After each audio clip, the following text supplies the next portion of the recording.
আসসালামু আলাইকুম এভরিওয়ান। আমি স্বর্ণা, ফ্লোরিডা থেকে। সবার ভালো থাকার শুভকামনা নিয়ে শুরু করছি আমার আজকের ভ্লগটি। তো এটা আসলে গত সপ্তাহের ভিডিও, সময়ের অভাবে আপলোড করতে পারছিলাম না। তো গত শনিবার দুপুরে এভাবে আমার মেয়েকে গ্যারেজ থেকে আমাদের দোলনাটা বাইরে এনে দিয়েছিলাম। আমি তো আগেও বলেছি ওর দোলনা খুব পছন্দ। তো যাই হোক, সেদিন আমার ছোট আপার বাসায় আমরা হঠাৎ করেই সবাই গিয়েছিলাম। দুলাভাই প্রায় মাসখানেক পরে বাংলাদেশ থেকে এসেছে। তো আপু হঠাৎ করেই ফোন করে বলল যে চলে আসো সবাই, তোমার দুলাভাই তোমাদের জন্য কিছু গিফটস এনেছে। প্লাস আমরা নিজেরাও নিজেদের কিছু জিনিসপত্র এনেছিলাম দুলাভাইয়ের সাথে। সব মিলিয়ে একটা ছোটোখাটো আয়োজন বলা যেতে পারে। সবাই মিলে একসাথে বসলে এমনিতেই একটা আয়োজন হয়ে যায়। আর আপুর বাসায় গেলে তো কথাই নেই, আপু সবসময় অনেক কিছুর আয়োজন করে। আর এই যে এখানে আমার মেয়ে তার কাজিনদের পেয়ে মহা খুশি। ওরাও ইলমার সাথে একদম ইলমার বয়সী হয়ে যায়। আমার খুব ভালো লাগে তখন। আসলে ইলমা খুব পছন্দ করে যখন আমরা ওর সাথে ওর মতো করে খেলি। বাসায় তো আসলে সবসময় এভাবে সম্ভব হয় না। তো যখনই ওর ফুপিদের বাসায় যায়, চাচির বাসায় যায়, ওর কাজিনরা ওর সাথে ঠিক এভাবে নাচানাচি করে, খেলে, ও খুব এনজয় করে। তখন খুব ভালো লাগে আমার। তো এখানেও তাই চলছে। বাচ্চাগুলির এগুলো দেখতেই ভালো লাগে আসলে। তা আমরা তো ছোটো দুলাভাইয়ের বাসায় গিয়েছি, ছোটো আপু ছোটো দুলাভাইয়ের বাসায়। কিন্তু ছোটো দুলাভাই তখনও বাসায় ছিল না, উনি বাইরে কোনো একটা মিটিংয়ে। যেখানে টুনি ভাবিও চলে এসেছিল। আপুর বাসার ঠিক পেছন দিকে, রান্নাঘরের পেছন দিকে আপুর আর একটা কিচেন আছে, যেখানে আপু বাইরে রান্না বান্না করতে পারে যেন ঘরের ভেতরে স্মেল কম হয়। আপুর বাসা তো অনেক সুন্দর। সুইমিং পুল দেখলেই মন চায় যে একটু ডাইভ করি, কিন্তু আমি সাঁতার জানি না। কিন্তু দেখতে খুব ভালো লাগে আমার। আর দুলাভাই এত কি বলবো, এত কাজ করেছে। আপুর ব্যাকইয়ার্ডটা যদি দিনের বেলা হতো, আমি ব্যাকইয়ার্ডটাও ওইভাবে ভিডিও করতাম, কিন্তু রাতের বেলাতে অত ভালো বোঝা যাচ্ছে না। কিন্তু আপুর বাসার এই ব্যাকইয়ার্ডে এত রকমের গাছ আছে, বিভিন্ন রকমের ফুল, ফল, স্পেশালি ফলের গাছ, আম, জাম, কাঁঠাল, লিচু, সব কিছুই আছে। আপুর বাসাতে আমি নিজের হাতে লিচুও পেড়ে খেয়েছি আপুর গাছ থেকে। তো এখানে আপুর বিশাল আয়োজন, আবারও সেই একই রকম, যতই বলা হোক কিছুই করব না, কিন্তু না, তারপরও এত এত রান্না বান্না করা থাকে। তো সবাই মিলে ডিনার করার আয়োজন, সব কিছুই অনেক মজা ছিল।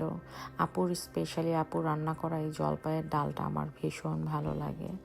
তো দুলাভাইয়ের জন্য আমরা অনেক ধরে অপেক্ষা করতে করতে পরে আপু বলল যে না, তোমরা এখন খাবারটা খেয়েই নাও, হয়তো বা তোমার ভাইয়ার আসতে আরও একটু সময় লাগবে। তো সেটাই করছি, সবাই এক এক করে খাবার নিয়ে নিচ্ছিলাম। তো এই যে আপু এখন এত এত রান্না করে, বাট আপুর কাছেই আমি শুনেছি, আপু বলেছে ইউএসএ আসার আগে আপু কখনো রান্নাই করতে পারতো না। এখানে আসার পর মেনলি আপু রান্না শিখেছে, এবং অনেক রান্না দুলাভাই নিজ হাতেই আপুকে শিখিয়েছে।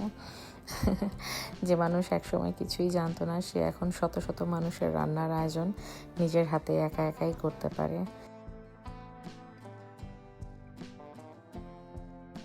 তো প্রথম যখন আমেরিকায় আসি আমি, তারপর দেখেছিলাম ঈদের সময় আপুর বাসাতে এত বড় বড় আয়োজন হতো ঈদের দিন। ঈদের দিন আসলে এখানে কারো বাসায় যেতে কারো কোনো ইনভাইটেশন লাগে না, মেনলি যেটা আমি দেখেছি আসার পর।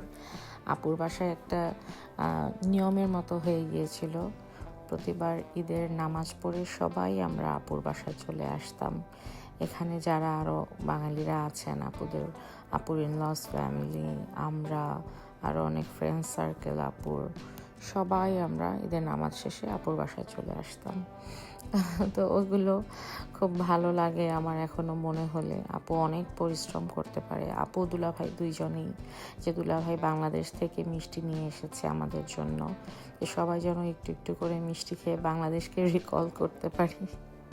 তো যাই হোক, অল অফ এ সাডেন আমার মনে হলো আমার মেয়ে নিচে নেই, শাওন ইলমাকে নিয়ে আপুর বাসার দোতলায় যেখানে সোহা, সানা, শারিন ওরা সবাই আছে সেখানে নিয়ে গেছে।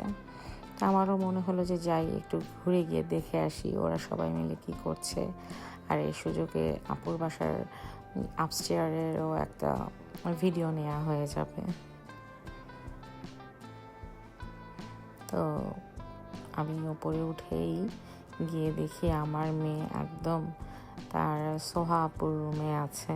তো সোহার রুমে ওরা সবাই মিলে পিয়ানো বাজাচ্ছিল। এই যে আমার মেয়ে তো মহা খুশি, ওর আপুদের পেলেই হলো। এখন কি জানি কি করে বুঝে এতটুকু বাচ্চা যে ওরা ওর নিজের মানুষ, কাছের মানুষ। ওদের সাথেও অন্যরকম আমি দেখেছি। ওকে যখন আমি অন্য কোথাও নিয়ে যাই, অন্য বাচ্চা যারা আছে তাদের সাথে ও ঠিক এভাবে মিশতে পারে না। ও বুঝতে পারে যে এরা আমার নিজের মানুষ। কি আর বলবো। তাই তো এখানে সোহা আমাকে ওর ছোটোবেলার ছবি দেখাচ্ছিল, আর আমিও বলি, প্লাস সোহা নিজেও বলে যে ইলমাকে নাকি সোহার ছোটোবেলার একদম কপি মনে হয়। আমার নিজের কাছেও তাই মনে হয়। আসলে সোহার যে ছোটোবেলার ছবিগুলো আমি দেখেছিলাম একদম ইলমার ডিট্টো কপি মনে হয়। তো ইলমা কিছুতেই নিচে নামবে না, সে ওখানে আরও থাকবে, খেলবে। আর আমি এপাশ থেকে ওদের ভিডিও করছিলাম আসলে। তো এটা হচ্ছে ছোট আপুর সাজানো গোছানো সুখের স্বর্গ বলা চলে, আপুর নিজের সংসার। এই যে আপু, বাচ্চারা, দুলাভাই, আম্মা, ওদের সবার সাথে আপুর অনেক সুন্দর সুন্দর মেমোরি, সেগুলো ছবি করে এখানে রেখেছে দেয়ালে। আমার এই জিনিসটা খুব ভালো লাগে, সুন্দর সুন্দর মোমেন্টগুলো এভাবে ক্যাপচার করে একটা দেয়াল ভরে যখন ছবি রাখে, কখনো আসতে যেতে ছবিগুলো দেখলে মনে হয় যে ওই সময়ে আবার ফেরত চলে যাওয়া যায়। তো এটা হচ্ছে ওদের গেম রুম, সেখানে আবার নিয়ে এসেছে সবাই বসে মিলে ওরা কিছু একটা করছিল। যাই হোক, আমি আবার নিচে নেমে এসেছি। এই অ্যাকোরিয়ামে মাছগুলোকে দেখছিলাম। আর নিজে আমার ছোটো বোনের কথা আমার মনে হচ্ছিল। আমাদের বাসায় একটা অ্যাকোরিয়াম ছিল, সেখানে আব্বু মাছ এনে দিয়েছিল আমার বোনকে। ওর খুব পছন্দ ছিল যে ও একটা পেট কিছু একটা রাখবে। তো আব্বু ওকে ফিশ এনে দিল অ্যাকোরিয়ামে, কিন্তু প্রবলেম হয়ে গেল, একটা মাছ আরেকটা মাছকে খেয়ে ফেলে। এমন করে করে অ্যাকোরিয়ামে শেষ পর্যন্ত আর কোনো মাছই অবশিষ্ট ছিল না। যাই হোক, অনেক রাত করেই সেদিন আপুর বাসাতে আমরা ছিলাম, অনেক রাত পর্যন্ত। দুলাভাই আসতেও অনেক লেট হয়েছিল। দুলাভাই এসেছে, এসে খাওয়া দাওয়া, সবাই মিলে একটু গল্প করা, সব কিছু মিলিয়ে আসলে বাসায় ফিরতে ফিরতে অনেক রাতই হয়ে গিয়েছিল। তারপরেও আসলে ভালো লাগে সবাই মিলে যখন এভাবে একসাথে আড্ডা দিই। আমার মাঝে মাঝে মনে হয় মন খারাপ হলে এটা একটা টনিকের মতো কাজ করে। এটা সেদিন রাতে মিডনাইট বলা চলে। আমি এই ভিডিওটা ক্যাপচার করেছি একটা মেমোরি হিসেবে রাখার জন্য। আমার বাবা যখনই নামাজ পড়তে নেয়, আবু তাহাজুদের নামাজ পড়ছিল তখন, আমার মেয়ে ঘুমাবে না, সে দৌড়ে তার নানার রুমে চলে এসেছে। এসে দেখি আমার বাবা নামাজ পড়ছে। তা আমার মেয়ে এখানে সব কিছুই জানে কিভাবে কি করতে হয়। সে সবার আগে এসে টিভিটা অন করেছে। তা আমার বাবা নামাজ পড়ছে, আমার মেয়ে টিভি অন করে দিয়েছে এখানে। ভালো কথা, সে তার নানার এখানে যে দরজা লাগানো ছিল এটা তার ভালো লাগছে না, সে দরজাটাও খুলে দিল যাতে করে আলো আসতে পারে এই রুমে।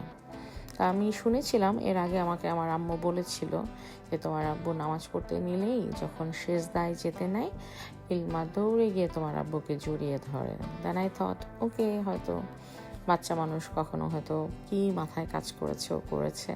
তা আজকে যখন সেম টাইমে আমি ওকে নিয়ে ওখানে ছিলাম মিডনাইটে, তাই আমি ভাবছিলাম যে আমি দেখবো আজকে আমার মেয়ে কী করে। ওকে আজকেও সেম কাজটা করে নাকি ওই দিন এমনিই করেছিল। তো আমি সত্যি অবাক হয়েছি। আমার মেয়ে অপেক্ষা করছে, এই যে দেখেন, আমার মেয়ে অপেক্ষা করছিল কখন আমার বাবা সেজদায় যাবে আর সে গিয়ে তার নানা ভাইকে ভাবে জড়িয়ে ধরবে। জানি না, আল্লাহ মাফ করবে, ছোট বাচ্চা, ও তো আর কিছু বোঝে না। তো আমার আব্বু খুব ইমোশনাল হয়ে যায় যখন আমার মেয়ে এভাবে আমার আব্বুকে জড়িয়ে ধরে। আমার আব্বু ভীষণ ইমোশনাল হয়ে যায়, সে কেঁদে ফেলে অনেক সময়। যে ইলমা আসলে আমার বাবার বাড়ির দিকে প্রথম নাতনি বলা চলে। আমরা 2 বোন, আমার ঘরে ইলমা প্রথম। তো এই যে সে আবারও আমার বাবাকে এভাবে গিয়ে জড়িয়ে ধরবে। মাশাআল্লাহ। যাই হোক, সবাই আমার পরিবারের জন্য দোয়া করবেন।